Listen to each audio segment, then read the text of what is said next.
আয়াস এবার নিজের কপালটা কথার কপালে লাগিয়ে নরম আওয়াজে বলে উঠল, তুমি যেমন আজ আমাকে কথা দিলে তোমার জীবনে এবং মনে আমি ছাড়া পরপুরুষের প্রবেশ নিষিদ্ধ, তেমনি আমিও আজ তোমাকে কথা দিলাম এই আয়াজ খানের জীবনে, মনে এবং শরীরে মাহাদিবা খান কথা ব্যতীত অন্য মেয়ের প্রবেশ এবং ছোঁয়া নিষিদ্ধ। আয়াজ কথার থেকে দূরে সরে আসে, কথা যেন সেখানেই জমে আছে। আয়াজের বলা প্রতিটা কথা কথার কানে বারবার প্রতিধ্বনি হচ্ছে।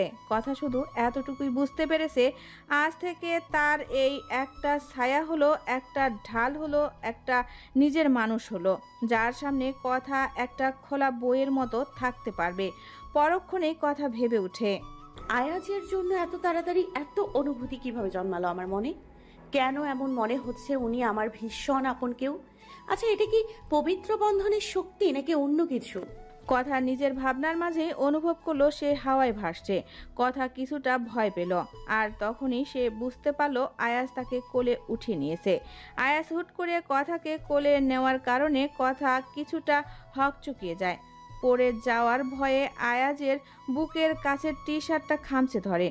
কথা ভীত চোখে আয়াজের পানে তাকায়, আর আয়াস মুখে দুষ্টু হাসি টেনে আগে থেকেই কথার দিকে তাকিয়ে থাকে।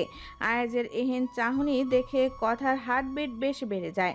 কথা কাঁপা কাঁপা হাত নিয়ে আয়াজকে ইশারা করে, আমাকে এভাবে কোলে নেওয়ার কারণটা কি? আপনি কিন্তু বলেছেন আপনি আমাকে সময় দেবেন, তাহলে এখন?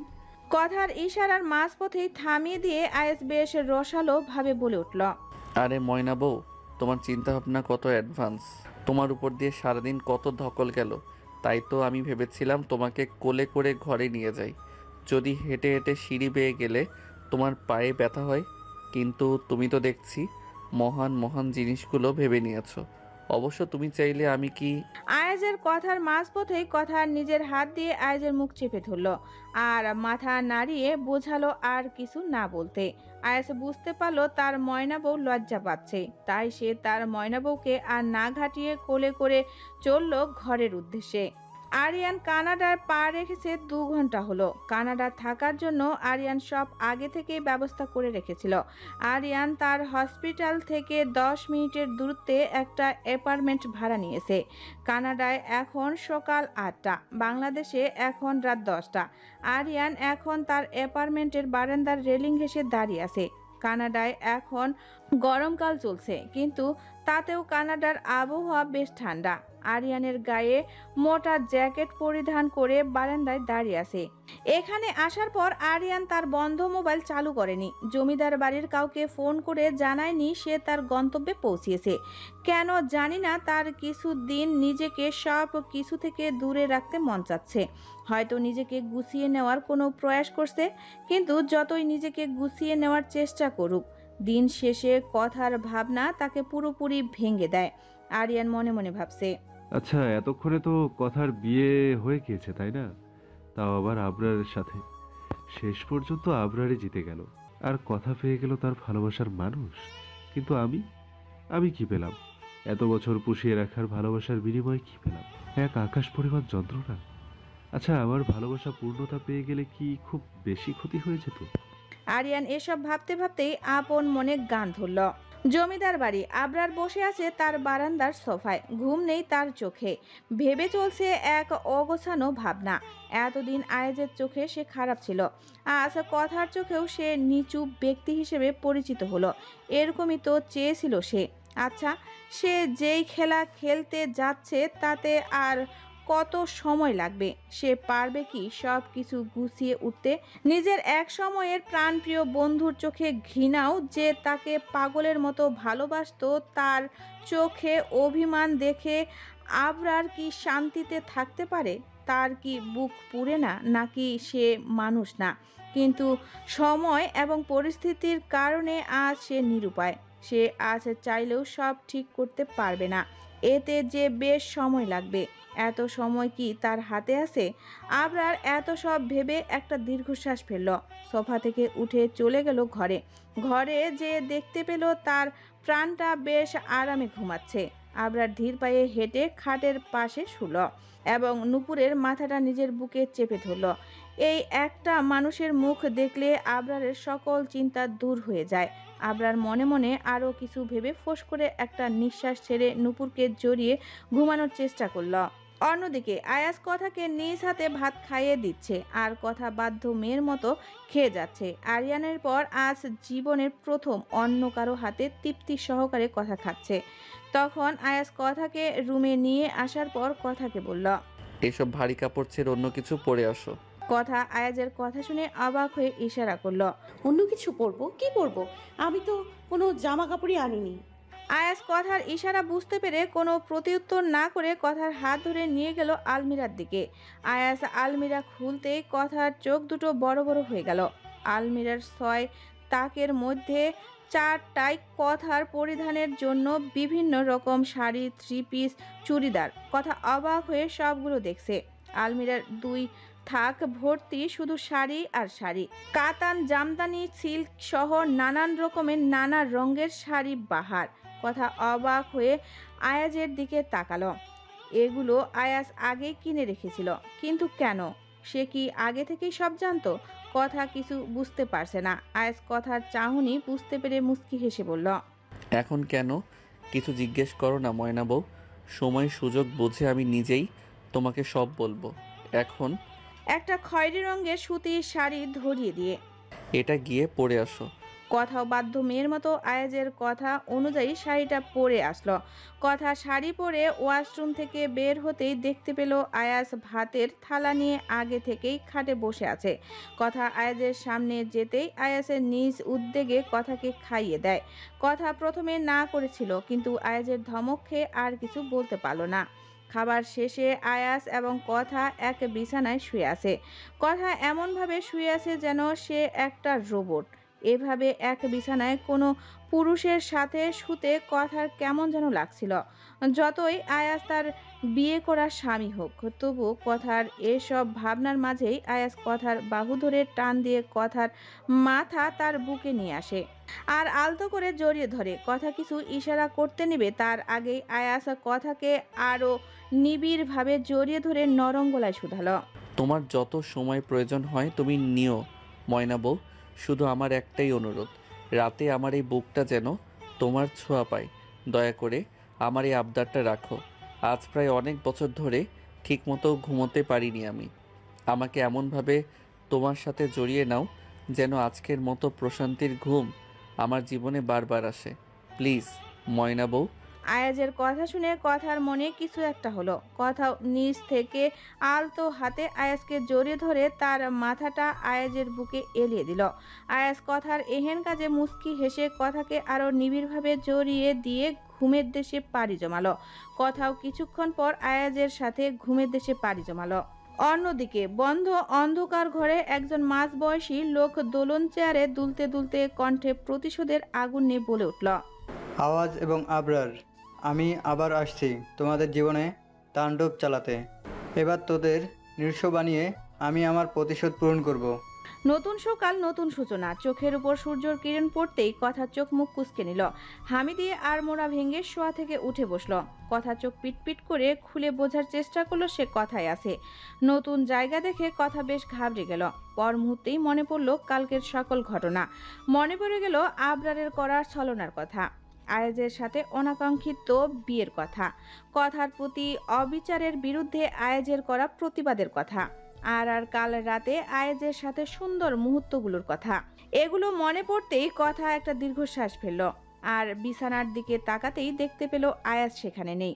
আয়াজের অনুপস্থিতির কারণে কথা ভ্রু কুঁচকালো আর মনে মনে ভাবল, লোকটা গেল কোথায়?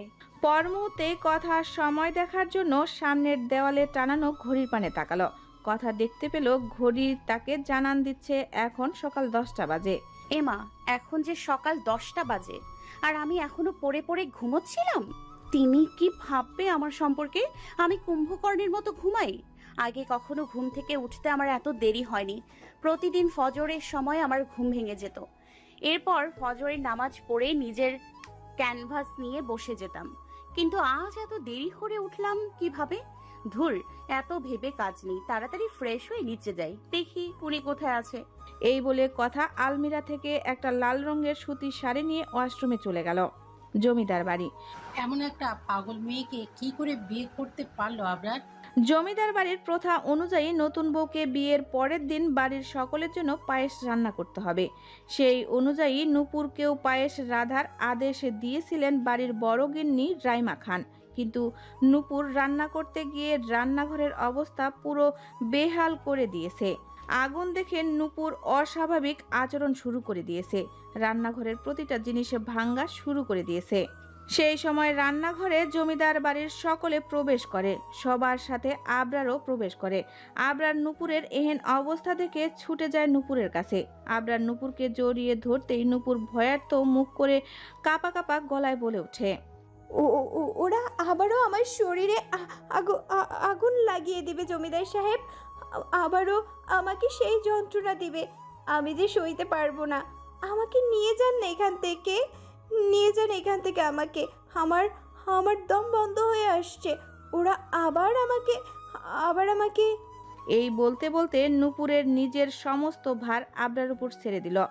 আবরার বুঝতে পারল নূপুর জ্ঞান হারিয়েছে। আবরার একটা দীর্ঘশ্বাস ছেড়ে নূপুরকে কোলে করে তার ঘরের উদ্দেশ্যে চলে গেল, আর পিছনে রেখে গেল অবাক কতগুলো মুখ। জমিদার বাড়ির সকলে বেশ অবাক হয়ে এতক্ষণ নূপুরের আচরণ দেখছিল। জাফর আলী খান একটা দীর্ঘশ্বাস ছেড়ে সকলের উদ্দেশ্যে বলে উঠলেন, কে নূপুরকে রান্নাঘরে আসতে বলেছে? জাফর আলী খানের কথা শুনে সকলেই থতমত মুখ করে দাঁড়িয়ে রইল। জাফর আলী খান সকলের এমন নিস্তব্ধতায় এবার বেশ তেজি কণ্ঠে সকলের উদ্দেশ্যে শুধালেন, আমি কিছু জিজ্ঞেস করছি, কে নূপুরকে রান্নাঘরে আসতে বলেছে? জাফর আলী খানের এমন হুঙ্কারে রাইমা খান মিনমিন করে বলে উঠল, আমি বলেছিলাম বাবা। কেন? জমিদার বাড়ির নিয়ম অনুযায়ী নূপুরের আজ পায়েস রান্না করার কথা ছিল, তাই তো আমি। জাফর আলী খান রাইমা খানের কথা শেষ করতে না দিতেই রওশন আলী খানের দিকে তাকে গম্ভীর কণ্ঠে বলে উঠলেন, রওশন। রওশন আলী খান জাফর আলী খানের গম্ভীর কণ্ঠ শুনে মাথা নিচু করে জবাব দিলেন, জি বাবা। এই জমিদার বাড়ি সকল কর্তৃত্ব কি তুমি তোমার বউকে দিয়েছো? আজকাল তো দেখছি এই জমিদার বাড়িতে যা হচ্ছে সব তোমার বউয়ের মতামতই হচ্ছে, তাহলে আমার মূল্যটা কোথায়? একটা কথা কান খুনে শুনে রাখো রওশন, আজ সকলের মাঝে এই কথাগুলো বলতে আমি বাধ্য হচ্ছি। আমার ইচ্ছের বিরুদ্ধে বিয়ে করেছো বলে এই ভেবো না যে তুমি সব কিছু জয় করে ফেলেছো। আমি কিন্তু আজও তোমাকে এই কাজে সম্মতি প্রকাশ করিনি। তোমার এই জঘন্য কাজের জন্য আমি তোমাকে ক্ষমাও করিনি। তাই এই জমিদার বাড়িতে আমি তোমাকে এবং তোমার বউকে যতটুকু অধিকার দিব তাই তোমরা আঁকড়ে ধরবে। আগ বাড়িয়ে যদি কিছু করতে চাও তাহলে জমিদার বাড়ির সদর দরজা তোমার এবং তোমার বউয়ের জন্য খোলা। আশা করি আমার কথাটা দুজনেই বুঝতে পেরেছো। জাফর আলী খান কথাগুলো বলে সেখানে আর এক মুহূর্ত দাঁড়ালো না। জাফর আলী খানের রান্নাঘর থেকে প্রস্থানের সাথে সাথে সকল সদস্য সেখান থেকে চলে যায়। শুধু থেকে যায় রাইমা খান, আফসানা খান এবং রওশন আলী খান। রওশন আলী খান রাগী চেহারা নিয়ে রাইমা আলী খানের দিকে তেড়ে যায়। রওশন আলী খান রাইমা খানের এক বাহু শক্ত করে ধরে হিসিয়ে বলে উঠল, নিজের সীমা অতিক্রম করিস না। যদি ভেবে থাকিস সেই 30 বছর আগের আমি এখনো তেমনই আছি, তাহলে খুব ভুল ভাবছিস। তোর জন্য আমার জীবনটা শেষ হয়ে গেছে, এত সহজে তোকে ছেড়ে দিব না। এখন শুধু সময়ের অপেক্ষা। তোদের আর তোদের বাপের অন্তিম সময় ঘনিয়ে আসছে। আমার 2 ছেলের হাতেই এবার তোদের বিনাশ হবে, দেখে নিস। রওশন আলী খান কথাগুলো বলেই সেখান থেকে প্রস্থান করেন। কিরে আপু, দুলাভাই তোকে এত কথা শুনিয়ে গেল আর তুই মুখ বুজে সব সহ্য করে নিলি? আফসানা খানের কথায় রাইমা খান শয়তানি হাসি হেসে বলে উঠলেন, সব সময় তর্ক করে জেতা যায় না, মাঝে মাঝে চুপ থেকে কৌশলে সব কাজ আদায় করে নিতে হয়। আবরার নূপুরকে নিয়ে তার ঘরে নিয়ে এসে নূপুরকে খাটে শুয়ে দেয় এবং নূপুরের হাতটা শক্ত করে ধরে রেখে নূপুরের পাশে বসে পড়ে।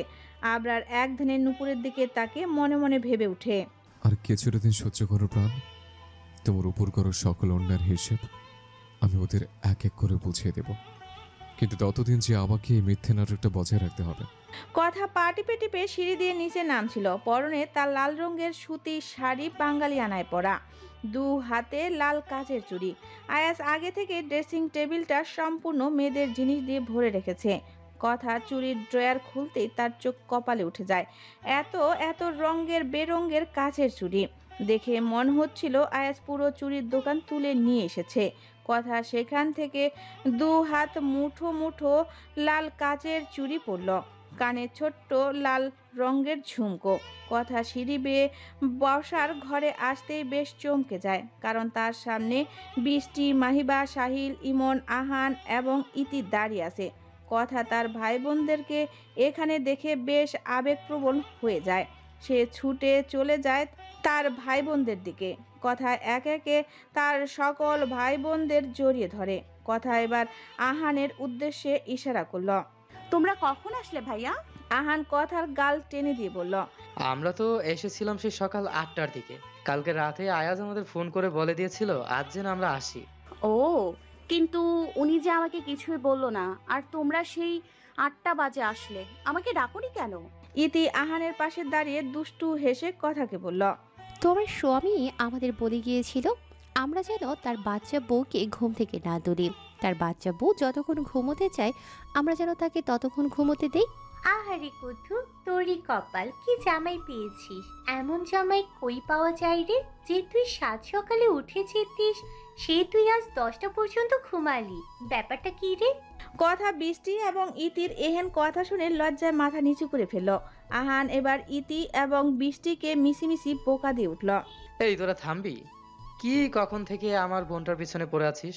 আহানের ধমকে ইতি এবং বৃষ্টি চুপ হয়ে যায়। কথা এবার আহানের দিকে তাকে ইশারা করল। বাড়ির সবার কি খবর ভাইয়া? দাদু ঠিক আছে তো? কথার ইশারা বুঝতে পেরে উপস্থিত সকলের মুখটা মলিন হয়ে গেল। তবু আহান মিশে হাসি নিয়ে বলে উঠল, হ্যাঁ ঠিক আছে। আর তুই এত ওই বাড়ির কথা ভাবিস না তো। এখন থেকে এটাই তোর বাড়ি। আর আমি আয়াজকে যতটুকু চিনতে পেরেছি তাতে মনে হয়েছে আয়াজই একমাত্র ব্যক্তি যার কাছে তুই ভালো থাকবি। হ্যাঁ ঠিক বলেছ। দেখলি না কাল সকলের সামনে কিভাবে কথার প্রতি অন্যায়ের বিরুদ্ধে প্রতিবাদ করল। আমারও এটাই মনে হচ্ছে। গালে তুমি তোমার জীবনের সব থেকে মূল্যবান কিছু পেয়ে গেছো কথা। এটাকে সবসময় আঁকড়ে ধরে রেখো, মনে রেখো আয়াজই এখন থেকে তোমার সব। তাই সব কিছু মানিয়ে নেয়ার চেষ্টা করো। কথা ইতির স্নেহে মাখা কথা শুনে মুস্কি হেসে মাথা নাড়িয়ে সায় জানালো। সকলের কথার মাঝেই সেখানে এরশাদের আগমন ঘটে। হাতে তার অনেকগুলো শপিং ব্যাগ। কথা অবাক হয়ে এরশাদকে ইশারা করে, এতগুলো শপিং ব্যাগ কার ভাইয়া? আর উনি কোথায়?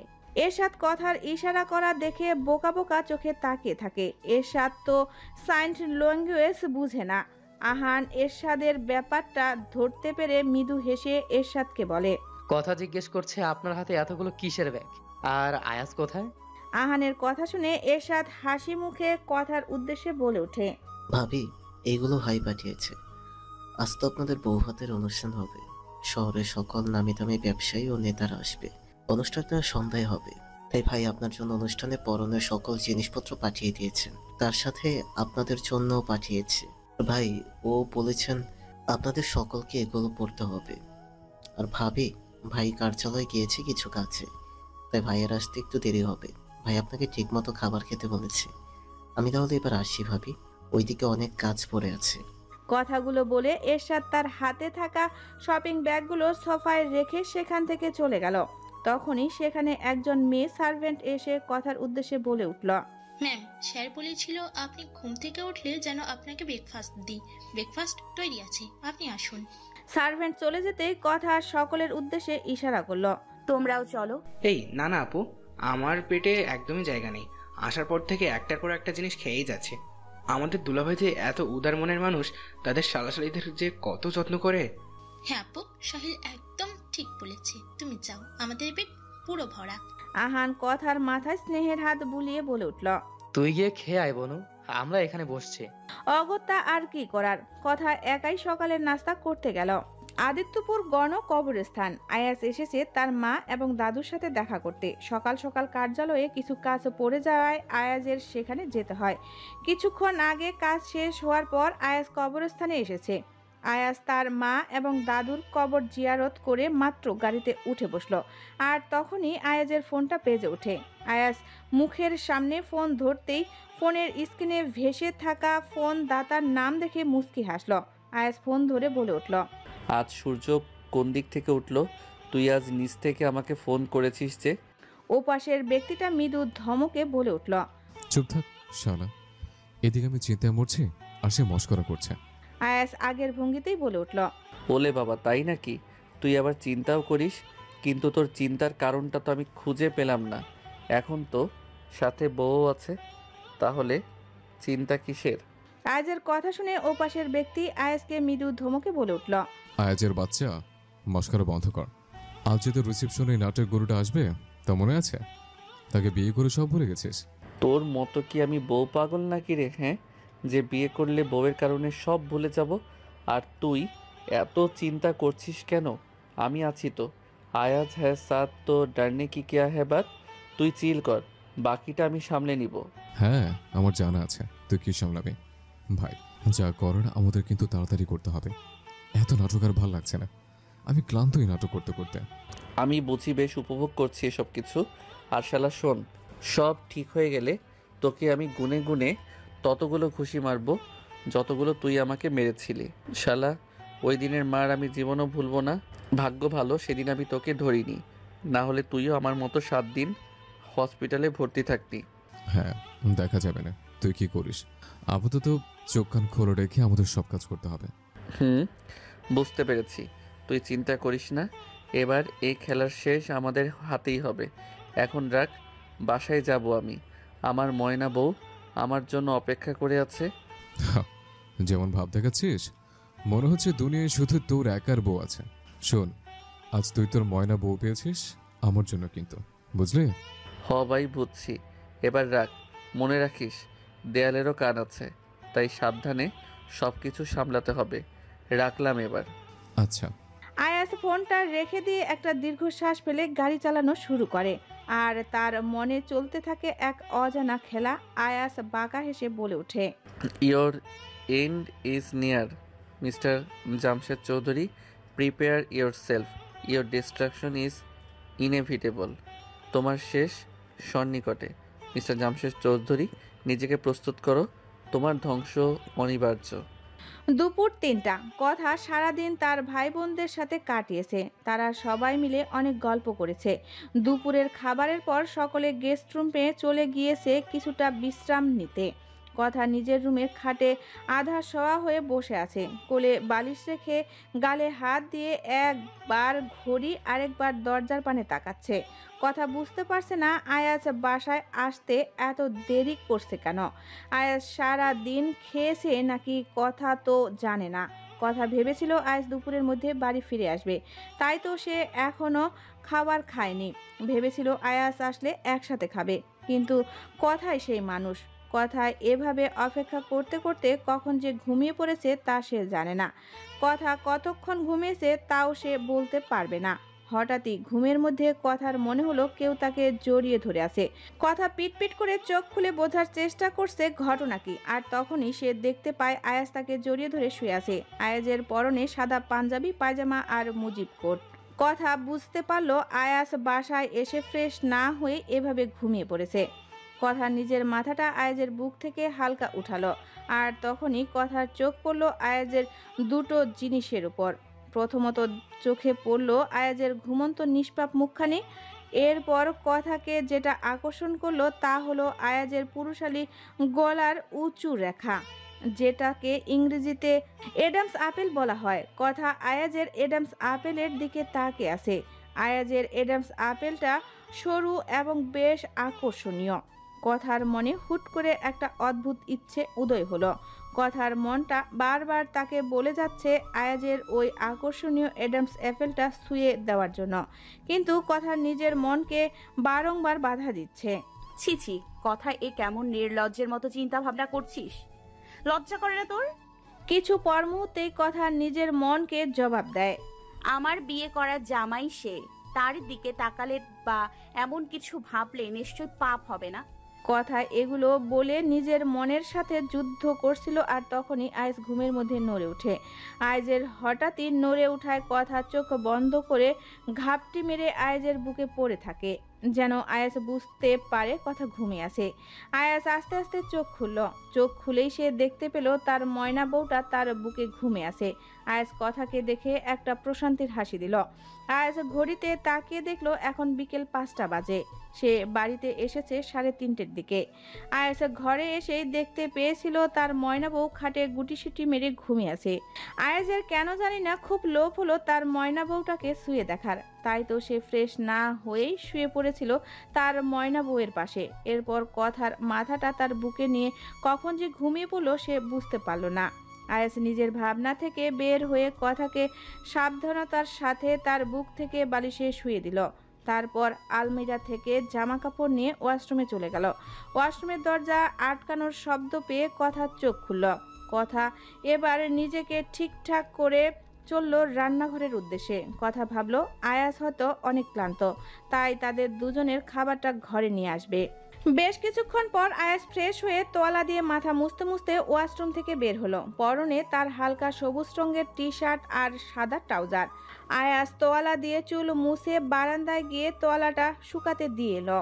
আয়াস রুমে প্রবেশ করতেই দেখতে পেল কথা রুমের সোফার সামনে হাতে প্লেট নিয়ে দাঁড়িয়ে আছে আর তার সামনের টি টেবিলের উপর খাবার রাখা। কথা আয়াসকে দেখে ধীর পায়ে এসে গ্লাসটা আয়াসের সামনে ধরে আড়ষ্ট হয়ে ইশারা করলো।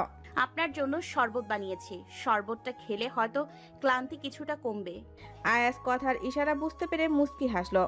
আয়াসের কেন জানি না মনে হচ্ছে এইটুকু যত্নের জন্য সে কতটা ব্যাকুল ছিল এতটা বছর। তার বয়স এখন 30-এর কোঠায়। এই 30 বছর বয়সে কারো থেকে এতটা যত্ন সে পায়নি। আয়াস আলতো হাতে কথার থেকে গ্লাসটা নিয়ে সোফায় বসে পড়ে। এক চুমুকে সমস্ত শরবত গলার ধরন করে গ্লাসটা টেবিলের উপর রাখতেই কথা আড়ষ্ট হয়ে আয়াজের পাশের সোফায় এসে বসে এবং কাপা কাপা হাতে আয়াজের জন্য খাবার বেড়ে দিতে থাকে। আয়াজের সামনে আসলেই কথা সব কিছু উল্টাপাল্টা হয়ে যায়। এই যে এখনো কথার শরীর কাঁপছে, হয়তো এখনো সে আয়াজের সাথে সহজ হতে পারেনি। আয়াজ একদিনে তাকিয়ে আছে কথার দিকে। আয়াজের কাছে কথাকে এখন পাক্কা গিন্নি মনে হচ্ছে। গায়ে লাল রঙের সুতি শাড়ি, 2 হাতে লাল কাচের চুড়ি, যা কথার হাত নাড়ানাড়িতে ঝুনঝুন ঝুঙ্কার তুলছে আর যার ধ্বনি আয়াজের কানে বেশ মিষ্টি লাগছে। কথার চুলগুলো ছেড়ে রাখা, চুলগুলো কোমর ছাড়িয়ে ফ্লোরে সুই সুই করছে। কথাকে দেখে আয়াজের মনে এক অজানা শিহরণ বয়ে যাচ্ছে। আয়াজের মন চাচ্ছে কথাকে সারাদিন তার সামনে বসিয়ে রাখতে। সে সারাদিন তার ময়না বউয়ের দিকে তাকিয়ে থাকবে। আচ্ছা, এতেও কি আয়াজের তৃষ্ণা মিটবে? হয়তো না। আয়াজ কথার পানে তাকিয়ে এগুলোই ভেবে যাচ্ছিল। আয়াজকে এভাবে তাকিয়ে থাকতে দেখে কথা কিছুটা হকচকিয়ে যায়। কথা তার হাত আয়াজের সামনে নিয়ে ইশারা করে। কি হয়েছে, এভাবে তাকিয়ে আছেন কেন? কথার ইশারায় আয়াজের হুঁশ ফিরে। আয়াজ কথার দিকে হালকা ঝুঁকে কথার চোখের দিকে তাকিয়ে নরম কণ্ঠে শুধায়, আমি আমার 3 কবুল পড়ে বিয়ে করা বউয়ের দিকে তাকিয়ে আছি, তাতে তোমার কি? আয়াজের এহেন কথায় কথা বেশ লজ্জা পায়। কথার এহেন লজ্জা থেকে বাঁচতেই ইশারা করে, খাবারটা ঠান্ডা হয়ে যাবে, খেয়ে নিন। আয়াসে বুঝতে পারলো তার ময়না বউ লজ্জা পাচ্ছে, তাই সে আপাতত তার ময়না বউকে আর লজ্জায় না ফেলে ভাতের থালাটা হাতে নিল। ভাতের থালাটা হাতে নিতেই আয়াজের কিছু মনে হলো আর সে কথার উদ্দেশ্যে জিজ্ঞেস করলো, তুমি খেয়েছো? কথা আয়াজের কথার জবাবে মাথা 2 দিকে নাড়িয়ে সে বুঝালো সে খায়নি। কথা খায়নি এটা বুঝতে পেরে আয়াস রেগে যায়। এখন বিকেল 5টা বাজে আর তার ময়না বউ এখনো খায়নি। এটার কোনো মানে হয়? আয়াস কথাকে মৃদু ধমকে বলে উঠল, খাওনি কেন? এখন কয়টা বাজে তার খেয়াল আছে? এরশাদকে দিয়ে বলে পাঠিয়েছিলাম না যে তুমি যেন ঠিক সময়ে খাবার খেয়ে নাও? তাহলে খাওনি কেন? আমার কথার অবাধ্য হওয়া কিন্তু আমি একদমই পছন্দ করি না। আয়াজের এভাবে ধমকে উঠাতে কথা কিছুটা কেঁপে ওঠে। সে ভাবতে পারেনি আয়াজ তাকে এভাবে ধমক দিবে। সে তো আয়াজের কারণেই না খেয়েছিল, কিন্তু আয়াজ কি সেটা বুঝলো? হঠাৎ কথার মনে হলো আয়াজের উপর তার অভিমান হচ্ছে।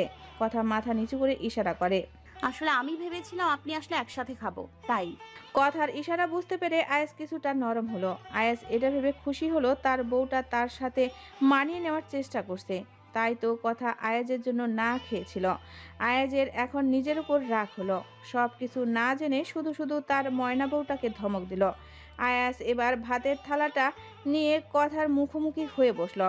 তারপর খানিকটা ভাত মাখিয়ে এক লোকমা কথার মুখের সামনে ধরল। মুখের সামনে খাবার দেখে কথা এবার আয়াজের দিকে তাকালো। আয়াজ কথাকে ইশারা করলো খাবারটা মুখে নিতে, কিন্তু কথা অভিমান নিয়ে ইশারা করলো, আমার ক্ষুধা নেই, আপনি খান। কথার মুখশ্রী দেখে আয়াজ ধারণা করলো তার ময়না বউটা রাগ করেছে। তাই আয়াজ এবার বেশ আহ্লাদি কণ্ঠে শুধালো, সারাদিন এত পরিশ্রম করার পর আমার কিন্তু ভীষণ ক্ষুধা লেগেছে ময়না বউ, কিন্তু তুমি যতক্ষণ পর্যন্ত না খাবে ততক্ষণ পর্যন্ত আমিও খাবো না বলে দিলাম।